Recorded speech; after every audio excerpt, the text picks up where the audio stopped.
এই তরুণ অবিশ্বাস্য, এই তরুণ অসাধারণ, এই তরুণের তারুণ্য সীমাহীন। প্রথম ওভারেই নিয়েছেন জোড়া উইকেট। কোথাকার বল কোথায় যেন যাচ্ছে তা বুঝে ওঠার আগেই রিশাদের বলে পেভিলিয়নে ফেরেন শান মাসুদ। সঙ্গী ছিলেন ইরফান খান। শুরুতে ব্যাটিং করতে নেমে পাহাড় সম লক্ষ্য ছুড়ে দেয় লাহোর কালান্দার্স। সেই লক্ষ্যে জয় পাবে তো দূর দূরান্তর, একা রিশাদকে সামলাতেই যেন হিমশিম খাচ্ছিল করাচি কিংসের ব্যাটাররা। লিটন দাসের করাচির বিপক্ষে রিশাদের লাহোরের রাজকীয় জয়ের বাকি গল্পটা জানবো রিপোর্টে। পাকিস্তান সুপার লিগে নিজের অভিষেক ম্যাচে দারুণ পারফর্ম করে আজও একাদশে জায়গা করে নিয়েছেন tiger leg spinner Rishad Hossain. Liton দাসের করাচি কিংসের বিপক্ষে এদিন টস জিতে শুরুতে ব্যাটিং বেছে নেয় লাহোর কাপ্তান শাহিন শাহ আফ্রিদি।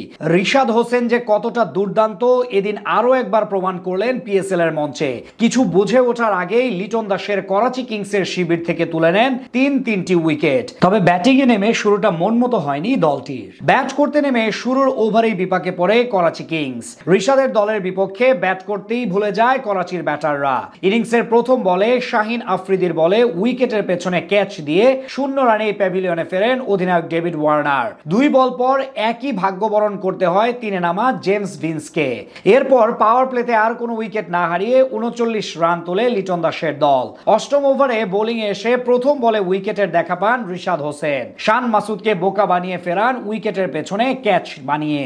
একই ওভারের পঞ্চম বলে আউট করেন ইরফান খানকে। প্রথম ওভারে মাত্র 1 রান দিয়ে তুলে নেন 2 উইকেট।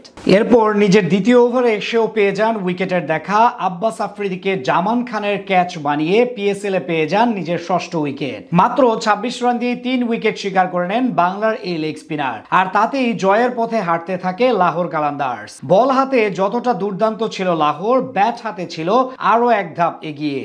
তবে ব্যাটিংয়ে নেমে শুরুটা মন মতো হয়নি দলটির। শেষ 2 ম্যাচের মতো আজও ব্যর্থ পাক ব্যাটার মোহাম্মদ নাইম। ইনিংসের দ্বিতীয় ওভারে মাত্র 7 রান করে প্যাভিলিয়নের পথ ধরেন তিনি। তিনে নামা আব্দুল্লাহ শফিকও টিকতে পারেননি বেশিক্ষণ। গত 2 ম্যাচে রান পাওয়া এই ব্যাটার ফিরেন মাত্র 6 রান করে। তবে এরপর প্রাথমিক ধাক্কা সামাল দেন ওপেনার ফকর জামান ও কিউই অলরাউন্ডার ড্যারেল মিচেল। পাওয়ার প্লেতে তাদের কল্যাণে আর কোনো উইকেট না হারিয়ে তোলে 44 রান। এরপর ব্যাট হাতে আরো বিধ্বংসী হতে থাকেন এই দুইজন। শুরুতে দেখে শুনে খেললেও এরপর তাণ্ডব চালাতে থাকেন ফকর জামান। খুশদিল শাহর 1 ওভারে 3 ছক্কা হাঁকিয়ে মাত্র 29 বলে পেয়ে যান 50-র দেখা।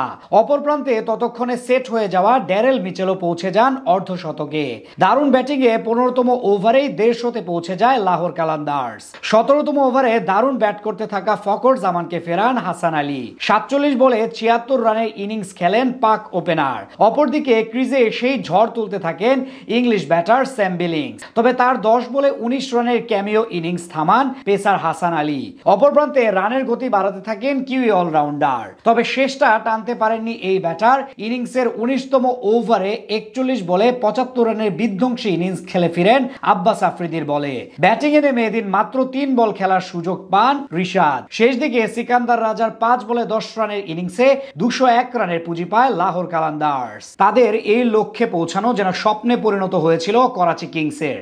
তাদের ঘরের মতো উইকেট বিলিয়ে দিতে থাকলে রিশাদ আফ্রিদিদের কল্যাণে রাজকীয় জয় পায় লাহোর। পৌঁছে যায় পয়েন্ট তালিকার সবার শীর্ষে।